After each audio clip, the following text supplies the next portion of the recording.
Bonjour à tous, bien-aimés, je vous invite à une lecture dans Ésaïe chapitre 55. Ésaïe chapitre 55, je vais lire à partir du verset 10 dans ma version en nouveau français courant.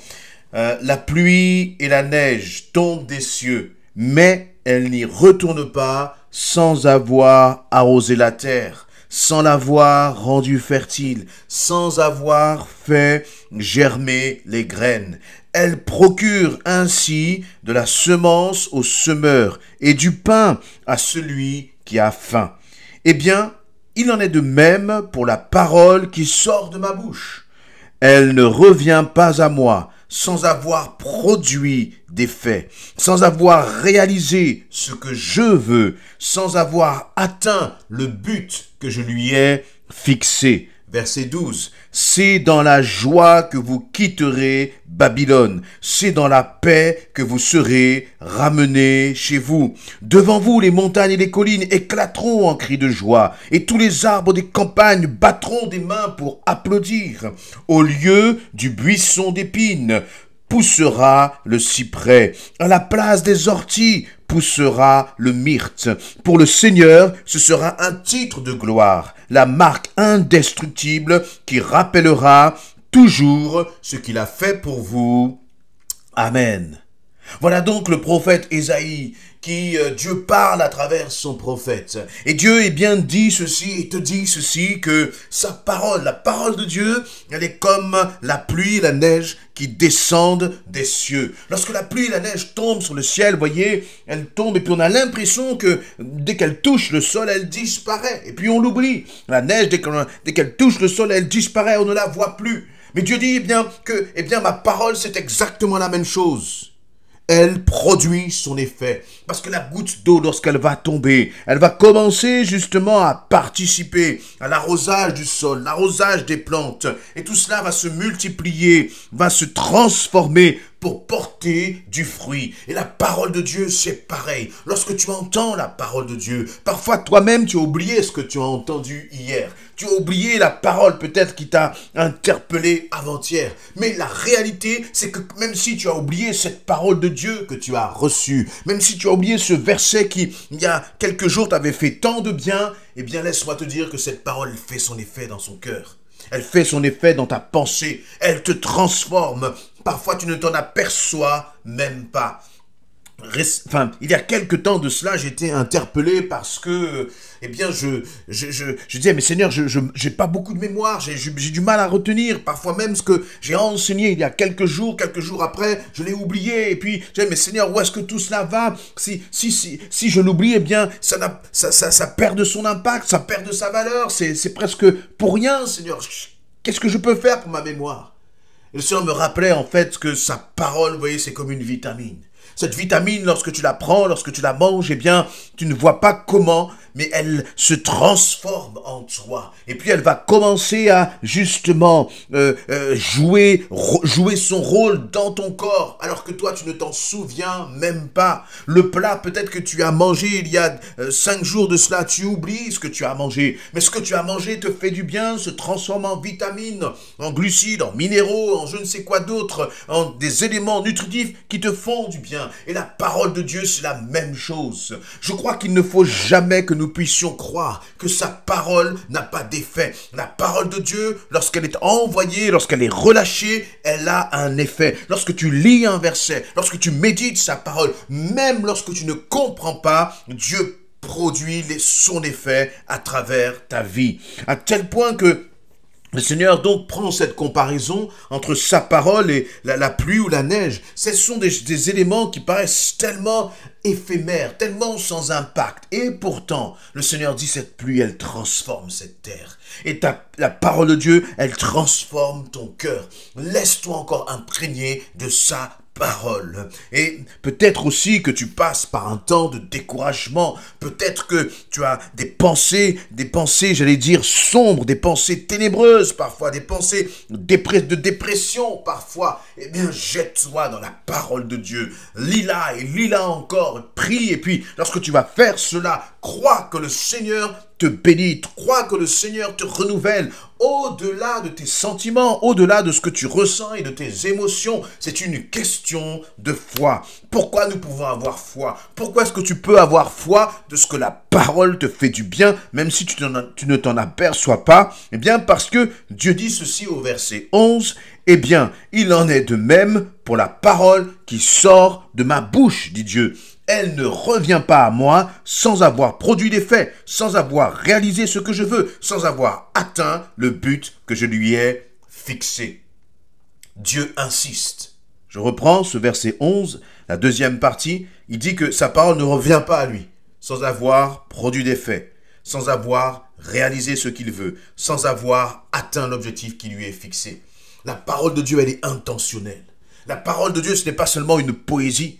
Ce n'est pas simplement, j'allais dire, une théorie. La parole de Dieu, elle a un impact, elle transforme, elle amène à la vie ce qui était mort. La parole de Dieu, elle guérit, elle restaure, elle fait du bien, elle change et elle transforme. Elle a un but. Je répète, Dieu dit, sa parole ne revient pas à lui sans avoir atteint le but qu'il lui a fixé. Et lorsqu'on lit cela, eh bien, je crois aussi qu'il faut faire attention. Parce que Dieu aussi nous met en garde. Lorsqu'il te parle, ce n'est pas en vain. Lorsque Dieu te dit de changer de comportement, lorsque Dieu te reprend, lorsque Dieu met en évidence que peut-être que ton attitude n'est pas bonne devant lui, ne considère pas que cette parole est vaine. Ne prends pas à la légère les paroles de Dieu parce qu'elles ont un objectif, elles ont un but. Et si tu n'obéis pas à ce que Dieu te demande de faire, alors laisse-moi te dire que tu subiras les conséquences de ta désobéissance. Mais par contre, parce que le but de Dieu lorsqu'il parle, ce n'est pas de nous punir, mais c'est de nous redresser, de nous corriger, de nous faire changer de voie si nous sommes sur la mauvaise voie. C'est de nous amener à la repentance. C'est de nous amener au pardon. C'est de nous amener à réaliser que nous sommes sur un mauvais chemin. Il y a toujours un but lorsque Dieu te parle. Considère sa parole comme étant fondamentale, cruciale pour toi. Et donc Dieu va dire que sa parole ne revient pas à lui sans effet. Et puis je crois que là il y a aussi un encouragement. Un encouragement parce que tu es là et tu parles à des personnes qui ne connaissent pas Christ autour de toi. Il y a des personnes dans ta famille, ton mari, ton époux, tes enfants peut-être, sur ton lieu de travail. Il y a des personnes à qui tu parles de Christ depuis tant de temps et ils n'entendent pas. Et comme ils n'entendent pas, toi tu ne vois pas leur comportement changer. Tu ne vois pas que ces gens sont en train d'accepter Christ. Et tu te dis, eh bien, tu laisses tomber, tu abandonnes, tu es découragé parce que tu te fies aux apparences. Mais ne te fie pas aux apparences. Fie-toi à ce que Dieu dit. Et Dieu dit que sa parole ne revient pas à lui sans effet.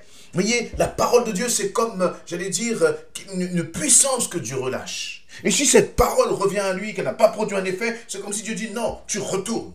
Et Dieu va encore répéter cette parole pour qu'elle produise son effet dans les vies.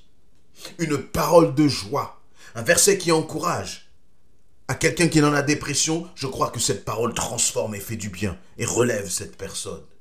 Quelqu'un qui était découragé, tu relâches une parole de vie sur cette personne. Crois que cette parole fait son effet. Et cette parole elle ne va pas faire son effet parce que tu as une belle diction. Cette parole ne va pas faire son effet parce que tu as choisi les bons mots, tu as choisi le bon moment, la bonne tonalité, pardon. Non, la parole va faire son effet parce que cette parole, c'est la parole de Dieu. Et c'est Dieu qui fait son effet. Lorsque tu entends une prédication, ce n'est pas le prédicateur, c'est l'Esprit de Dieu qui parle et qui fait son effet.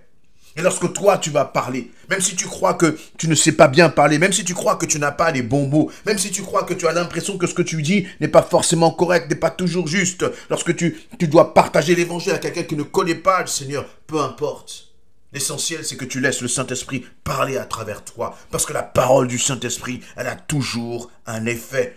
Et pendant que je suis en train de parler, que tu sois, eh bien mon désir c'est que tu sois encouragé, c'est que tu sois fortifié par cette parole que tu entends. Et que ton découragement là puisse disparaître dans le nom de Jésus-Christ. Et je crois que c'est important aussi pour chacun d'entre nous. Nous devons sortir des banalités, des futilités, mais de se dire Seigneur, remplis ma bouche, afin que ma parole ait un effet. Afin que ce que je dise vienne de toi. Si ça vient du Seigneur, ça aura un effet. Si ça vient de nous, ça n'aura aucun effet. Paul disait que qu'il n'était pas venu vers l'église de Corinthe avec les discours persuasifs de la sagesse. Mais c'est avec la puissance du Saint-Esprit qu'il a parlé. Et c'est comme cela que nous devons nous aussi parler. Nous devons croire. Et la première des paroles, plus que ce que nous disons, c'est la Bible. La première des paroles, c'est ce que la Bible dit. Et c'est ce que nous devons partager à ceux qui sont autour de nous. Et croire que la parole que nous avons posée va avoir son effet. Je crois que tu peux prier dans ce sens et dire, Seigneur, je parlais à mon époux. Seigneur, j'ai parlé de toi à mes enfants. Seigneur, j'ai parlé de toi sur mon lieu de travail. Je m'appuie sur ta parole.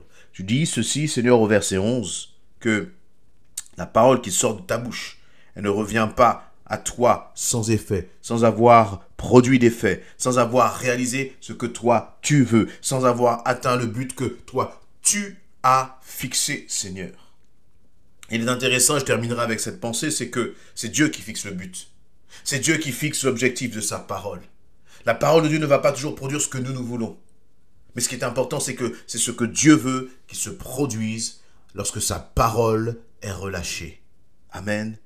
Et au verset 12, 13, là le Seigneur va parler de cette joie que produit justement sa parole. Il va dire, c'est dans la joie que vous quitterez Babylone, c'est dans la paix que vous serez ramenés chez vous. Devant vous, les montagnes, les collines éclateront en cris de joie, tous les arbres des campagnes battront des mains pour applaudir. Au lieu du buisson d'épines poussera le cyprès, à la place des orties poussera le myrte. Pour le Seigneur, ce sera un titre de gloire, la marque indestructible qui rappellera toujours ce qu'il a fait pour vous. Dieu a fait de grandes choses pour toi. Il le dit là, il a fait de grandes choses pour toi. Mais peut-être que là, tu passes un moment comme le peuple d'Israël qui était à Babylone, un moment de difficulté, un moment où le peuple était en déportation et traversait des choses difficiles. Mais même dans ces choses difficiles, la voix de Dieu parle à son peuple et lui dit, je vais te sortir de cette situation et je vais te ramener dans la joie. C'est dans la joie que tu quitteras la situation dans laquelle tu te trouves. Écoute et reçois ma parole. Alors, quel que soit ce que tu vis, quel que soit ce que tu traverses,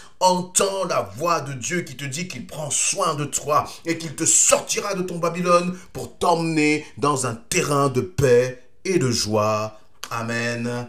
Amen.